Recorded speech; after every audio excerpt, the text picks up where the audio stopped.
Welcome back to our Come Reflect Act series, episode number 9. And today we will answer a very important questions for you as a product manufacturer. We will talk about, am I affected by the Cyber Resilience Act? For those of you who joined us already on the previous episodes know that we always talk about the Cyber Resilience Act and also sometimes related regulations and explain its requirements and what this means specifically for IoT product manufacturers.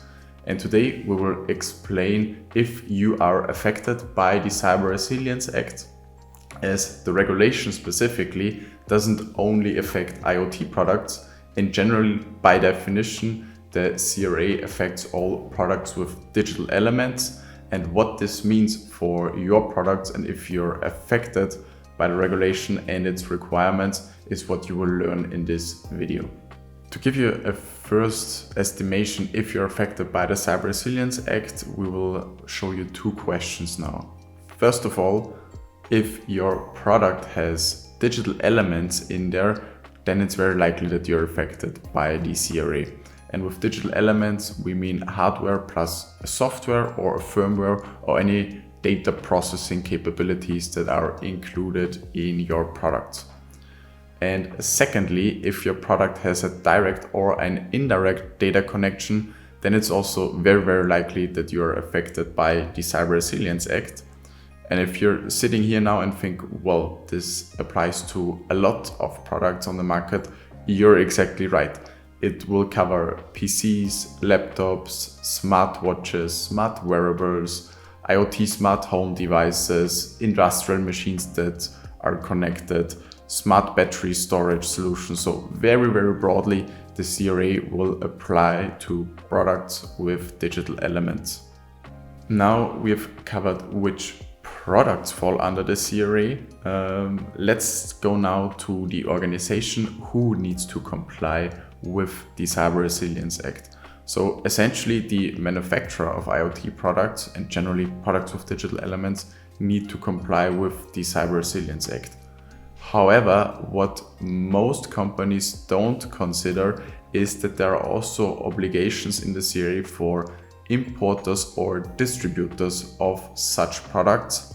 And those obligations don't go further than just checking if the product itself applies to the CRA requirements and if it's conform with the Cyber Resilience Act requirements, but it also includes plausibility checks. So it's not just checking documents, but you will really have to read it as an importer or distributor and check if it's plausible what's included in those documents. As with every regulation, there are certain exemptions that are not covered by the Cyber Resilience Act. We're talking about automotive systems, specifically vehicles. We're talking about aviation systems, and we're also talking about military applications, marine systems, and defense applications, where products with digital elements that fall under these sectors and applications, they are not covered by the Cyber Resilience Act and are exempted. Furthermore, also medical devices, specifically certain medical devices and in vitro diagnostic devices, are not covered by the Cyber Resilience Act. As with every regulations, now we have talked about the exemptions, there are also special cases. And for the Cyber Resilience Act, the special case is open source software, as it's very broadly used in generally the IoT environment and when developing products with digital elements. There is a very big differentiation that you have to consider for open source software. On the one side, if you use open source software commercially, then the open source software will fall under the Cyber Resilience Act and will also then all the requirements of the CRA will be imposed. Secondly, if open source software is only used for non-commercial purposes, then it doesn't fall under the CRA, meaning that also the obligations and requirements of the CRA are not applicable to the open source software. And to facilitate the commercial use of open source software, there will be a special role, a so-called open source software steward, that will basically be responsible for vulnerability handling, providing updates, and just managing the CRA requirements for the open source software. As a product manufacturer, you can think of the Cyber Resilience Act as the requirements for an entry ticket into the European Union market. So by December 2027, all products with digital elements that should be sold in the EU market have to fulfill the CRA requirements. Otherwise, they will not be allowed to be sold on the market, and then there are severe penalties like up to $50 million in financial fines or 2.5% of the global turnover of a company, or also the penalties of product recalls and denial of market access. So the CRA really is your entry ticket to the European Union market. And apart from the deadline in December 2027, when the full set of requirements of the Cyber Resilience Act will be in force, there are also prior deadlines that you should consider as a product manufacturer.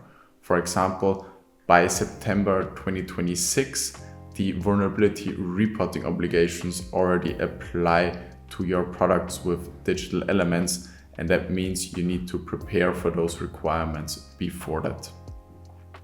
Those reporting obligations are very interesting because by December 2027, they will also apply to your older products with digital elements that are already in the market and have been placed on the market before the CRA deadline. So it will be retrofitted, but that's the only requirement that you have to retrofit to existing products on the market if you don't modify them substantially. So if there is a substantial modification of a legacy product on the market, which extends its functionality or just substantially modifies this product, then it can be that you need to retrofit the whole product that it is CRA compliant as well. And therefore, it's critical for IoT product manufacturers to use this time now, the transition period from now until December 2027, to prepare for the CRA and to prepare the products for the CRA, because potentially you have to basically launch a new product version.